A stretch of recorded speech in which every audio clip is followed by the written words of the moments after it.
تاریخ جب سے شروع ہوتی ہے دنیا کی، سائرس دا گریٹ سے لے کر پرشین امپائر کے آخری بادشاہ یزدجرد تک، قیقباد کا زمانہ، خسرو پرویز کا زمانہ، دارا کا زمانہ، نوشیرواں کا زمانہ، سارے زمانے گزر گئے۔ ان کے پاس اصول تھے، کرسی پر کیسے بیٹھے رہنا ہے اس بات کے اصول، طاقت کو کیسے قائم رکھنا ہے اس بات کے اصول۔ ہم نے فرعونہ کی تہذیب میں بھی دیکھا، بڑے بڑے فرعون آئے جن کے پاس اصول تھے۔ میتھمیٹکس کو جنم دینے والی قوم نے اس زمانے میں پیرامڈ بنا کر ہمیشہ کے لیے انسان کو سرگرداں اور پریشان کر دیا ہے۔ ہم نے سومیرین تہذیب کو گنتی اور اعداد و شمار کو ایجاد کرتے ہوئے دیکھا ہے، ان کے پاس اس کے اصول تھے۔ ہم نے رومن امپائر کو ایک زمانے تک حکومت کرتے ہوئے دیکھا ہے، حکومت کرنے کے ان کے پاس اصول تھے۔ لیکن اسلام سے قبل دنیا کی ساری تاریخیں خاموش ہیں اس وقت جب بیٹی کے حق کی بات آتی ہے، جب بیٹی کی تعلق سے بیٹی کے درد کی بات آتی ہے، ہر تاریخ خاموش آپ کو نظر آئے گی۔ کسی بھی تاریخ کو اٹھا کر آپ دیکھ لیں، تاریخ نے عورت کو مصیبت لکھا ہے، منحوسیت لکھا ہے، بے برکتی کا سبب لکھا ہے۔ تاریخ نے عورت کو سینہ تان کر دفنایا ہے۔ تاریخ نے بیٹی کو کبھی بیٹی نہیں مانا، اسی لیے قرآن نے کہا تھا 1450 سال پہلے سورہ نحل میں اللہ تعالیٰ ارشاد فرماتا ہے وَإِذَا بُشِّرَ أَحَدُهُمْ بِالْأُنثَىٰ ظَلَّ وَجْهُهُ مُسْوَدًّا وَهُوَ كَظِيمٌ يَتَوَارَىٰ مِنَ الْقَوْمِ مِنْ سُوءِ مَا بُشِّرَ بِهِ أَيُمْسِكُهُ عَلَىٰ هُونٍ أَمْ يَدُسُّهُ فِي التُّرَابِ أَلَا سَاءَ مَا يَحْكُمُونَ۔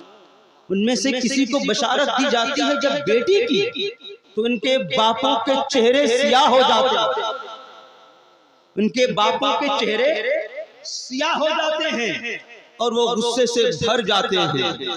پھر وہ لوگوں سے اپنا منہ چھپاتے پھرتے ہیں بیٹی کے جنم کے موقع۔ کیا ہی برا کام وہ کرتے ہیں، کیا ہی برا فیصلہ ہے ان کا، یہ اللہ کا ارشاد ہے۔ میں نے تاریخ کے ان حوالوں کو قرآن شریف سے پڑھنے کی کوشش کی ہے۔ اللہ تعالیٰ نے ارشاد فرمایا وَقَالُوا مَا فِي بُطُونِ هَٰذِهِ الْأَنْعَامِ خَالِصَةٌ لِذُكُورِنَا وَمُحَرَّمٌ عَلَىٰ أَزْوَاجِنَا وَإِن يَكُن مَيْتَةً فَهُمْ فِيهِ شُرَكَاءُ سَيَجْزِيهِمْ وَصْفَهُمْ إِنَّهُ حَكِيمٌ عَلِيمٌ۔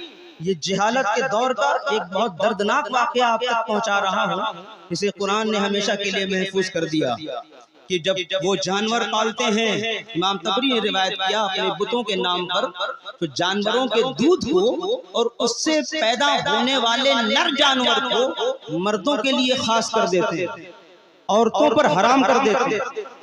عورتیں اسے نہیں کھا سکتی، مرد ہی اسے کھا سکتے ہیں۔ اور جب کوئی جانور مرا ہوا پیدا ہوتا ہے تو عورتوں کی قدر و قیمت کی یہ حالت ہے کہ مرے ہوئے جانور میں عورتوں کو بھی حصہ دیتے۔ یہ دور جہالت کی میں بات کر رہا ہوں۔ تاریخ اس تعلق سے بالکل خاموش نظر آئے گی جب آپ بیٹی کی فضیلت، جب بیٹی کی وقت یا بیٹی کے حق کی بات سننا چاہیں گے۔ تاریخ اس تعلق سے کوئی بات نہیں کرے گی۔ جانتے ہیں کیوں؟ قانون کے ڈر سے۔ جانتے ہیں کیوں؟ جہالت کے ڈر سے۔ جانتے ہیں کیوں؟ قوت کے ڈر سے۔ جانتے ہیں کیوں؟ اس دور کے ماحول کے ڈر سے۔ جانتے ہیں کیوں؟ اس دور کے تکبر کے ڈر سے۔ ان تمام ڈروں سے ہر کوئی خاموش نظر آتا ہے۔ بیٹیاں درگور ہوتی رہیں، کوئی بولنے کے لیے تیار نہیں ہے۔ بیٹیاں گھر میں پیدا ہو، لوگوں کے دل سیاہ ہو جائیں، کوئی بولنے کے لیے تیار نہیں ہے۔ گھر میں بیٹیاں پیدا ہو، اسے سبب منحوسیت جانا جائے، کوئی بولنے کے لیے تیار نہیں ہے۔ بیٹیوں کو زندہ دفن کر دیا جائے، واپس باپ آئے تو اس کا استقبال کیا جائے، کوئی بولنے کے لیے تیار نہیں ہے۔ یہ سب کچھ اسلام سے پہلے تھا۔ ہم نے اسلام سے پہلے یہ ادوار دیکھے ہیں اور پڑھے ہیں، لیکن ایک دور ایسا بھی آیا ہے کوہ پاران پر چڑھ کر اس کی چوٹی سے کوئی نئی بات کہہ رہا تھا، ایک ایسی بات جو اب تک کسی نے نہ کی تھی۔ کوئی کہہ رہا تھا عرب والوں، بیٹیوں کی پیدائش پر منہ چھپانے والوں، تمہارے لیے تمہاری بیٹی منحوسیت کا سبب ہوگی، میری بیٹی فاطمہ میرے لیے جگر کا ٹکڑا ہے۔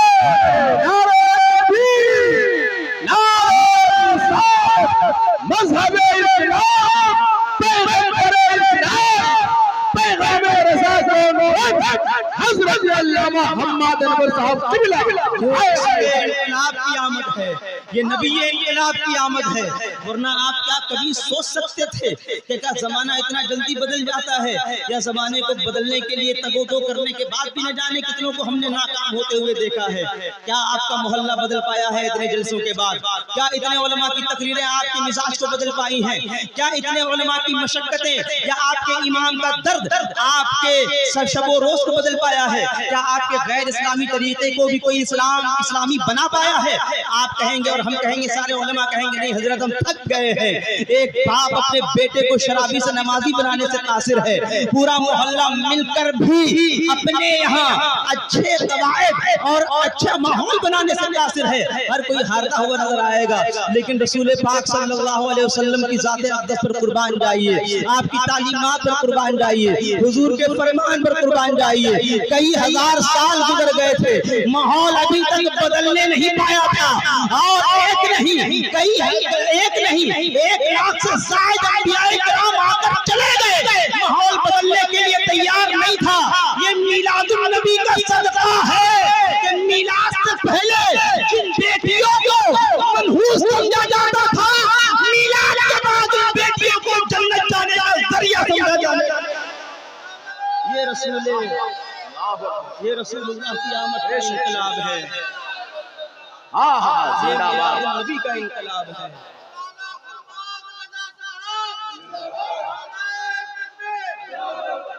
ورنہ بیٹیوں کی جو حالت پہلے گزری ہے اس کا آپ اندازہ نہ لگا پائیں گے۔ کاش کہ میرے پاس اتنا وقت ہوتا، کوئی تفصیلی گفتگو آپ سے کرتا، لیکن تاریخ کے کچھ حقائق آپ کے سامنے پیش کرنا چاہتا ہوں۔ لیکن پرشورام والوں، اگر آپ لوگ میری بات سمجھ رہے ہیں، یقیناً سمجھ رہے ہوں گے، آپ سب عقل مند ہیں، مسلک اعلیٰ حضرت کے ماننے والے ہیں، تو پھر ایک بار زندہ دلی کا ثبوت دے دیجئے، میری آواز کے ساتھ آواز ملائیے، دعا کر لیجئے کہ پروردگار مولانا قاسم صاحب کی بیٹی کو خوشحال زندگی عطا فرمائے۔ جتنے بھی لوگ ہیں اور جن کے ہاں بیٹیاں ہیں، اللہ تعالیٰ ان تمام بیٹیوں کو باوقار زندگی عطا فرمائے۔ بڑی ضرورت ہے اس مسئلے کو سمجھنے کی۔ سب سے چھوٹی اکائی کسی بھی آبادی کی جو ہوتی ہے وہ خاندان ہوتا ہے، ماں باپ، بیٹا اور بیٹی، ماں باپ کے بعد جو اولاد ہوتی ہے، یہ سب سے پہلی اکائی ہوتی ہے کسی بھی آبادی کے لیے، کسی بھی پاپولیشن کے لیے۔ اور ہم نے تاریخ میں پڑھا ہے دنیا کا سب سے پہلا نکاح ابو البشر حضرت آدم علیہ السلام کا ہوا۔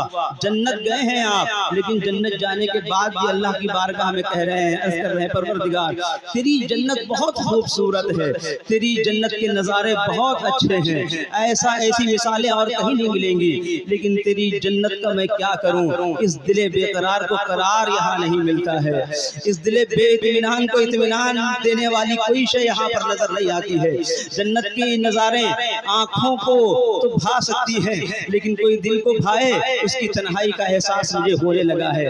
حضرت آدم علیہ السلام جنت جانے کے بعد بھی تنہائی کا احساس کر رہے ہیں۔ میں نے قرآن کی آیت کریمہ پڑھی تھی، ہن لباس لکم وانتم لباس لہن، عورتیں مردوں کے لیے لباس ہیں، مرد عورتوں کے لیے لباس ہیں۔ دنیا کی سب سے خوبصورت، سب سے بہترین اگر ڈیفینیشن اور تعریف ہو سکتی ہے عورت اور مرد کے تعلق سے، تو خدا کی قسم وہ قرآن ہی ہے جو تعریف پیش کر سکتا ہے۔ اس کے علاوہ دنیا کا کوئی فلسفہ ایسی تعریف پیش نہیں کر پائے گا۔ مرد عورتوں کے لیے لباس اور عورتیں مردوں کے لیے لباس۔ لباس کا مطلب آپ جانتے ہیں، لباس کی اہمیت کو کبھی سمجھنے کی کوشش کی ہے؟ یا پھر ہمارا اور آپ کا حال تو بالکل ویسا ہی ہے کہ جب حالات سازگار ہوں تو ساری زندگی ہم لوگ خوشحالی میں اس قدر گزارتے ہیں کہ پیسہ پھر برباد جائے جاتا رہے، ہمارے پاس روپیہ ہے، پھر تو ہم ناچ بھی کریں گے، پھر تو ہم گانا بھی گائیں گے، پھر تو ہم بینڈ باجا بھی بجائیں گے، پھر تو ہم شریعت کے خلاف خلاف کوئی کام بھی کریں گے خوشحالی میں ہم ایسے ہی دین کو بھولتے ہوئے نظر آتے ہیں. لیکن میں آپ لوگوں سے کہنا چاہوں گا آپ سب کچھ کیجئے لیکن اللہ کے لیے وہ کام کیجئے جو شریعت نے آپ کو اجازت دی ہو. اللہ کا جو حکم ہے اس پر عمل کیجئے. ختم کیجئے یہ بربادیاں ہیں, ختم کیجئے یہ ضیاع ہے, ختم کیجئے یہ اچھی باتیں نہیں ہیں کسی بھی قوم کے لیے, یہ بدنامی کا باعث ہے, رسوائیوں کی وجہ ہے. شادیاں ایسی کیجئے جیسی شادی کی نیت مولا علی نے کی تھی خاتون جنت کے ساتھ, اور جیسا انتظام رسول اللہ نے کیا تھا ابو بکر اور عمر کے ساتھ. اس شادی میں برکت ہے, اس شادی میں خوشحالی ہے. میں ایک مثال آپ کو دے رہا ہوں. میں نے کہا عورت مرد کے لیے لباس ہے. لباس کا جانتے ہیں کیا کام ہے؟ فلاسفر سے پوچھے گا وہ بتائے گا. ایک لباس آپ کو زینت عطا کرتا ہے. لباس کی اہمیت اس بات سے ہے کہ آپ اچھے لگنے لگتے ہیں. اسی لیے قرآن نے مردوں کو عورتوں کے لیے, عورتوں کو مردوں کے لیے لباس کہا. مطلب یہ ہوا دونوں ایک دوسرے کے لیے زینت ہے, دونوں ایک دوسرے کے لیے خوبصورتی ہے. اور لباس کا کام جانتے ہیں کیا ہے؟ لباس کا کام ہے لباس آپ کو شرم اور حیا کے ساتھ رکھتا ہے. کوئی کپڑا اتار دے بے حیا کہلاتا ہے, لباس میں ملبوس ہو جائے حیا دار کہلاتا ہے, شرم دار کہلاتا ہے. اب مرد عورت کے لیے لباس, عورت مرد کے لیے لباس, تو مطلب یہ ہوا کہ مرد عورت کے لیے حیا اور عورت مرد کے لیے حیا. اور جہاں پر حیا ہوتی ہے وہیں ایمان ہوتا ہے. یہ رسول پاک صلی اللہ علیہ وسلم کی حدیث ہے. لیکن حضرت آدم علیہ السلام کی تنہائی دور کرنے کے لیے اللہ تبارک و تعالیٰ نے حضرت حوا کو پیدا کیا. مورخین کے پاس جائیے وہ بتائیں گے, یا علماء فصاحت علماء بلاغت سے آپ پوچھیں وہ بتائیں گے. حوا کے دو تین معنی نکال, حوا کے دو معنی بڑی خاص اہمیت کے حامل ہیں. حوا کا ایک معنی تو یہ ہے کہ وہ حیا ساتھ میں لے کر آئی تھی, بہت زیادہ حیا تھا, بہت زیادہ حیا تھی اللہ نے جو ان کو دی تھی. اور دوسری یہ ہے حیا حوا اس معنی میں بھی ہے کہ حضرت آدم کے ساتھ رہ کر انہوں نے آدم کو حیات نو عطا کر دی ہے, نئی زندگی عطا کر دی ہے. حضرت حوا کو بائیں پسلی سے پیدا کیا گیا, مورخین روایت کرتے ہیں. لیکن آپ نے کبھی سنا ہے دایاں حصہ بائیں سے زیادہ فضیلت رکھتا ہے؟ دایاں حصہ بائیں سے زیادہ فضیلت رکھتا ہے. لیکن عورت پیدا ہوئی ہے بائیں پسلی سے, تو اس سے یہ مطلب مت نکالیے گا کہ عورت فضیلت میں کم ہے.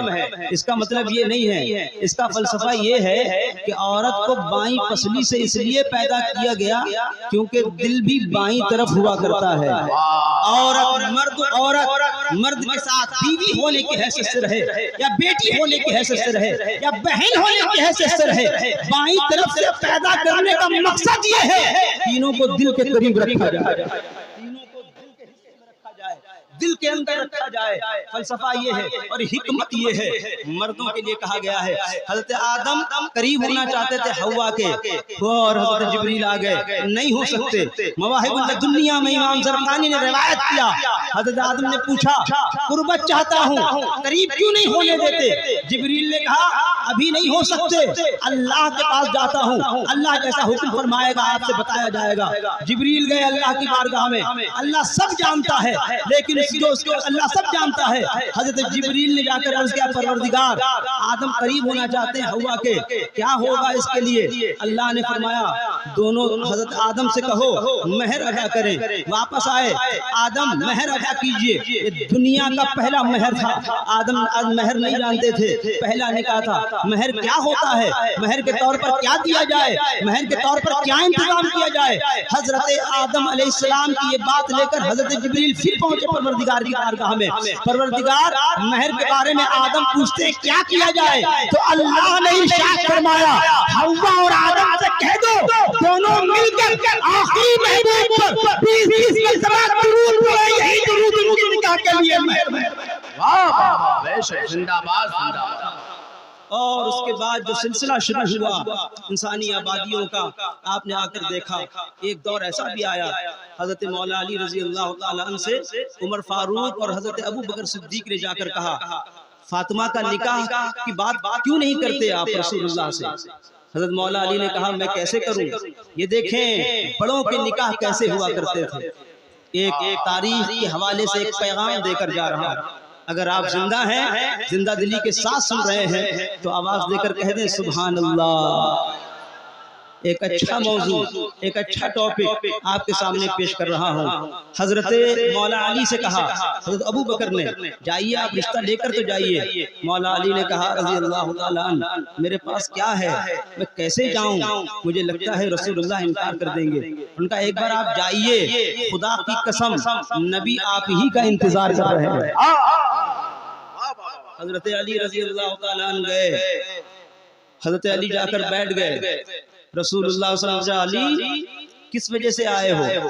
مولا علی کی آنکھیں جھک گئیں، سر جھک گیا، خاموش رہے۔ پھر پوچھا حضور نے، علی کوئی بات ہے؟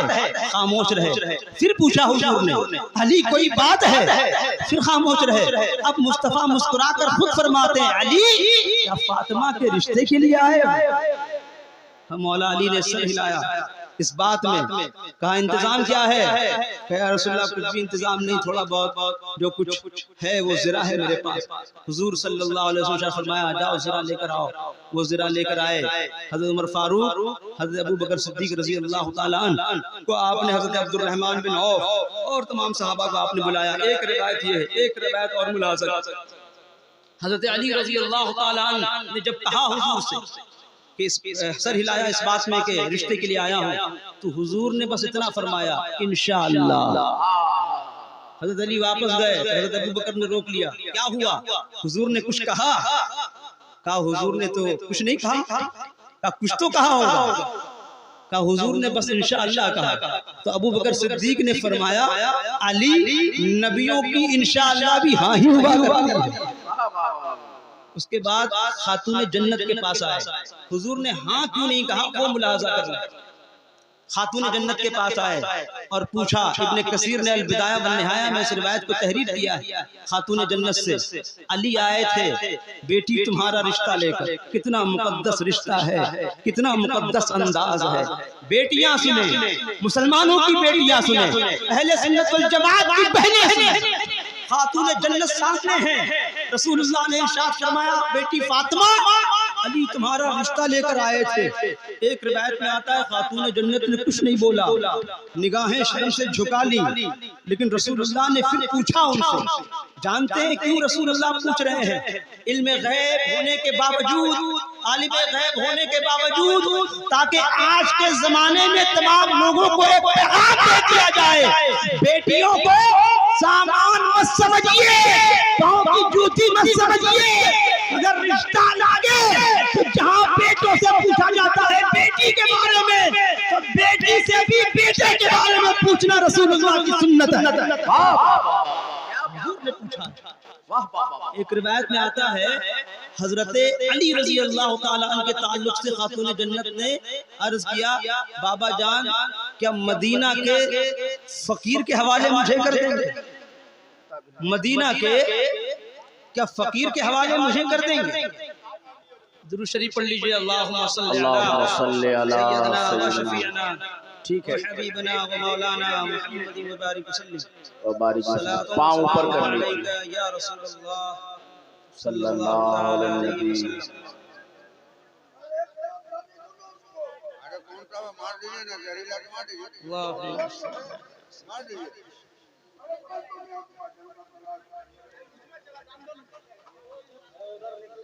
قتل الموذی قبل الایذا،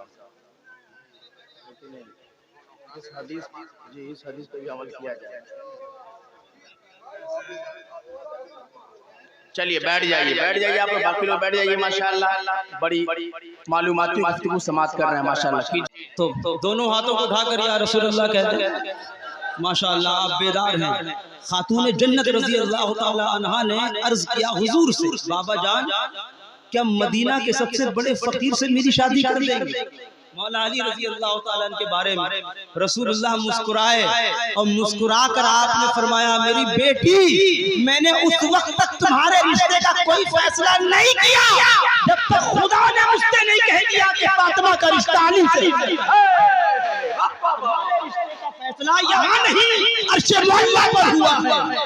اور اس کے بعد حضرت خاتون جنت رضی اللہ تعالی عنہا مسکرائیں، حضرت علی کے پاس گئے آپ نے زرہ پوچھی، زرہ لے کر آئے، کہا ولیمے کا انتظام آپ کو کرنا ہے۔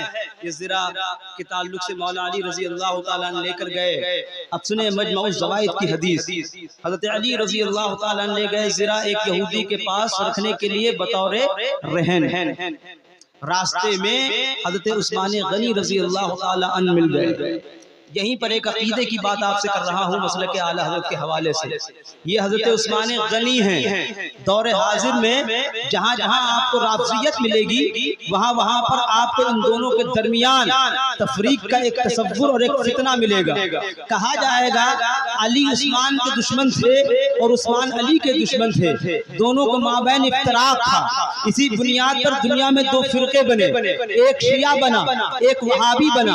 وہابی صحابہ اکرام رضوان اللہ علیہ مجمعین کے متعلق اتنے زیادہ متعصب ہوئے کہ اہل بیت کی شان انہیں نظر نہ آنے لگی۔ شیعہ اس کے نتیجے میں اہل بیت کو اس قدر ماننے لگے کہ انہیں صحابہ اکرام رضوان اللہ علیہ مجمعین کی گستاخی میں کچھ بھی کبھی نظر نہیں آیا۔ یہ سب کچھ آپ دیکھ رہے ہیں اور دنیا اسی بنیاد پر دو دھڑوں میں بٹ گئی۔ یمن جائیں گے کوئی اور فرقہ ملے گا، ایران جائیں گے کوئی اور فرقہ ملے گا۔ یہ دونوں فرقے اپنی اپنی بات کرنے کے بعد امت مسلمہ کو دو دھڑوں میں بانٹ چکے ہیں، اور یہ درد آپ بھی جھیل رہے ہیں، ہم بھی جھیل رہے ہیں، ہر کوئی جھیلتا ہوا نظر آ رہا ہے۔ اور پوری دنیا آج دو بڑے فرقوں میں بٹتی ہوئی نظر آئی۔ ایک فرقہ بنا وہابیت کے نام پر، ایک فرقہ بنا شیعیت کے نام پر۔ ایک نے کہا میرے اجلاس میں آؤ ہم اہل بیت کا تذکرہ کرتے ہیں، ایک نے کہا میرے اجلاس میں آؤ ہم ابو بکر کا تذکرہ کرتے ہیں۔ لیکن قربان جائیے مسلک اعلی حضرت ایسی جماعت ہے جو بسرے کنبر کہتی ہے میرے یہاں آؤ ہم ابو بکر کو افضل بھی کہتے ہیں، علی کو مولا بھی کہتے ہیں۔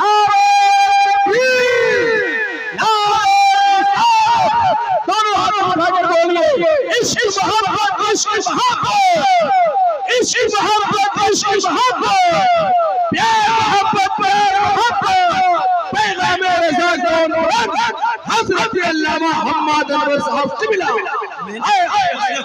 مسلک اعلی حضرت کے ذریعے ایک پیغام آپ لوگوں کو دیا ہے۔ مت ہو جائیے منتشر، متحد ہونا چاہتے ہیں مسلک اہل سنت والجماعت میں آئیے، اعلی حضرت کے نظریات کو تھامیے، ان کی تعلیمات کو مانیے۔ ساری دنیا منتشر ہو سکتی ہے اپنے اپنے فرقوں کے عقیدے کی بنیاد پر۔ اگر دنیا متحد ہو سکتی ہے تو فقط اعلی حضرت کی تعلیمات۔ کیا بات ہے، بہت آپ کو جوڑ سکتا ہے، پوری دنیا کو متحد کر سکتا ہے۔ آپ نے دیکھا نہیں تاریخ میں عثمان غنی مل گئے حضرت علی کو، یہ وہی ہیں جنہیں ان کا دشمن کہا جاتا ہے، یہ وہی ہیں جن کے بارے میں کہا جاتا ہے کہ وہ انہیں خاطر میں نہیں لاتے تھے۔ مولا علی رضی اللہ تعالیٰ سے پوچھنے لگے علی کہاں چلے؟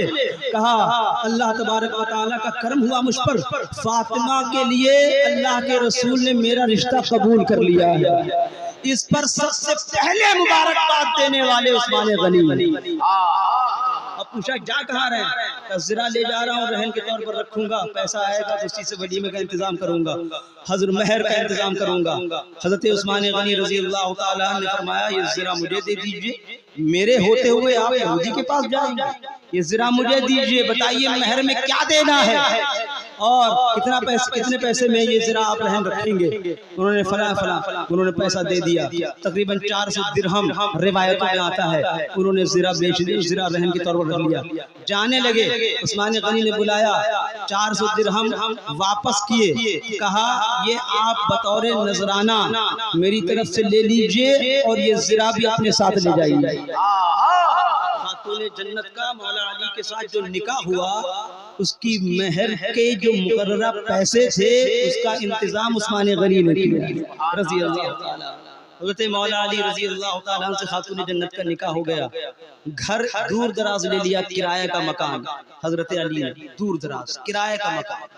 مولا علی کرایہ کے مکان میں رہ رہے ہیں خاتون جنت کے ساتھ، دہیج مانگنے والیوں اور پیسوں پر نظر رکھ کر رشتہ کرنے والے، اور وہ لوگ جو شادیوں میں دکھاوا کرنے کے لیے سود لیتے ہیں، ادھار لیتے ہیں۔ غور سے سنیں، آپ کے نبی کی بیٹی کی رخصتی کی بات، امام الانبیاء کی بیٹی کی نکاح کی بات، مولا علی رضی اللہ تعالی عنہ کی شادی کی بات کر رہا ہوں۔ یہاں نہ جانے کتنے کنوارے ایسے بیٹھے ہوئے ہیں جن کے فقط کرائے کے مکان کی وجہ سے رشتے نہیں، نہ جانے کتنی ایسی بیٹیاں بیٹھی ہوئی ہیں جن کا باپ خاطر رقم نہیں دے سکتا، نقدی نہیں دے سکتا، بیٹیوں کی عمریں بڑھ رہی ہیں۔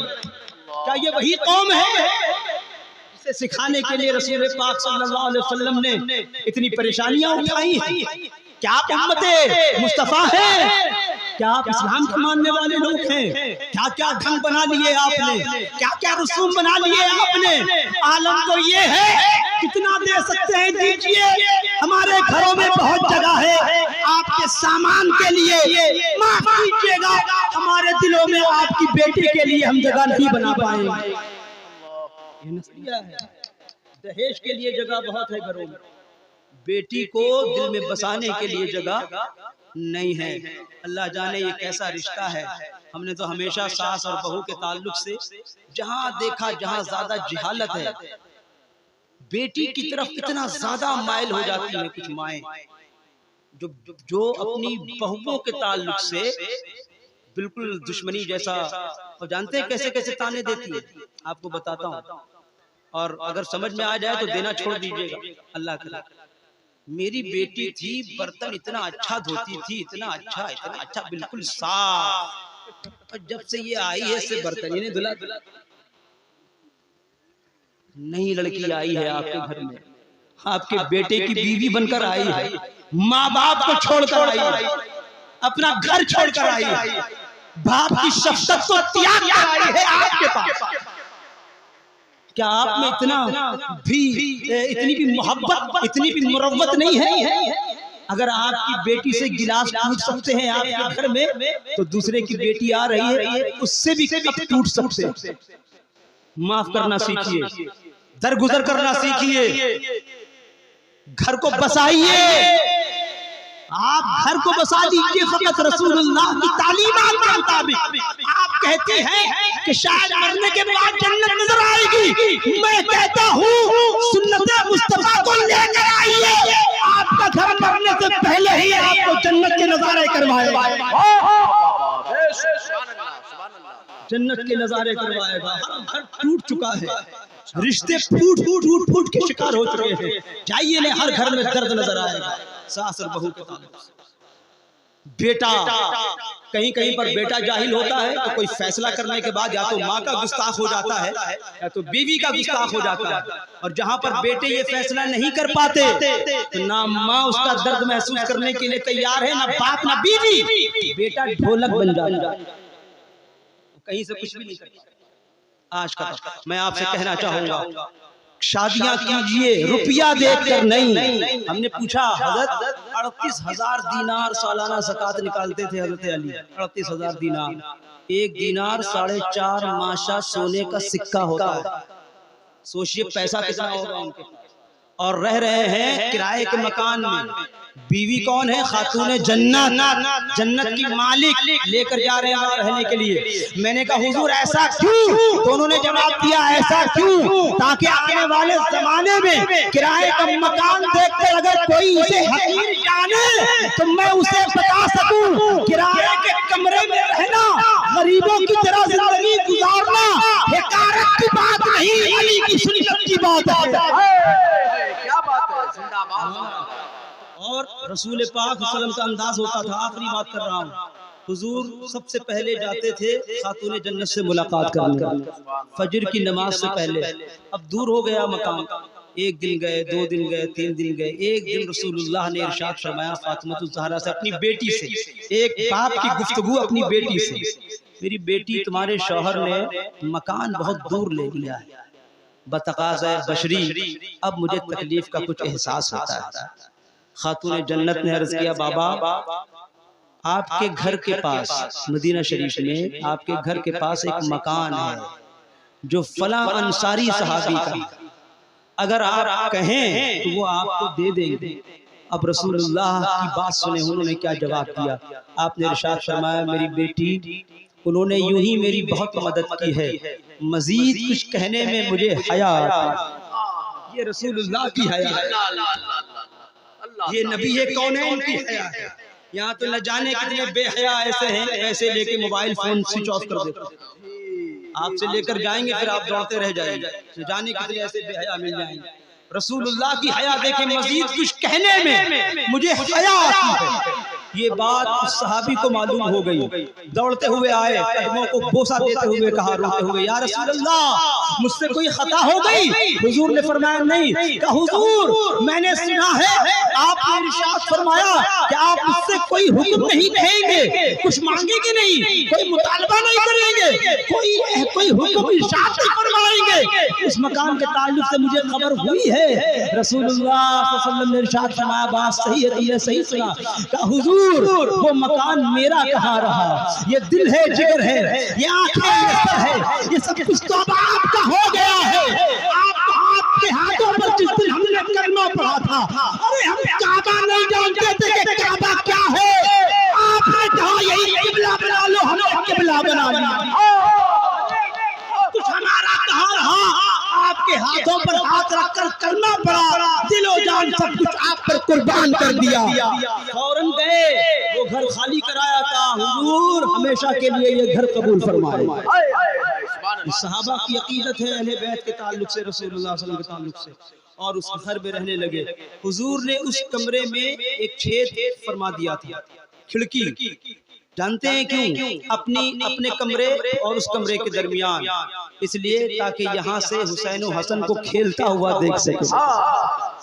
آخری بات کر رہا ہوں، میری بیٹی مبارک ہو تمہیں، اللہ تعالیٰ تم کو خوشحال باوقار زندگی عطا فرمائے، کسی کی نظر نہ لگے، جو پیار تمہیں تمہاری ماں یہاں دیتی تھی وہی پیار تمہاری ساس تمہیں سسرال میں دیتی ہوئی نظر آئے، باپ کی تمہیں کمی محسوس نہ ہونے دے، تمہارے سسر اور تمہارا شوہر تمہارا شریک جا بنے، شریک دل بنے، اور تمہاری ہی پیشانی میں اپنی قسمتوں کی لکیریں دیکھتا ہوا نظر آئے۔ میں آخری بات آپ لوگوں سے کہنا چاہوں گا، پرشورام کی بیٹیوں، بہنوں اور ماں، بن جائیے ایسی جیسی فاطمہ الزہرا نے بننے کے لیے کہا ہے، ہو جائیے ویسی جیسی عائشہ صدیقہ رضی اللہ تعالی عنہا تمہیں بنانا چاہتی تھی۔ ڈاکٹر اقبال کی گولی میں فائدہ سن لیجیے، بطول پاس کہ پنہا شو علی اصر کہ تیرا گوشت شبیر بغیری، بطول بن جاؤ، فاطمہ کی کلیل بن جاؤ، اور دنیا کی نگاہوں سے چھپ جاؤ، تاکہ تمہاری گود میں بھی کوئی حسن کھیلے، کوئی حسین کھیلے۔ اللہ تعالیٰ مبارک فرمائے۔ اس میلاد کی محفل کو انشاءاللہ پھر موقع ملا گفتگو ہوگی، وما علینا الا البلاغ۔ السلام علیکم۔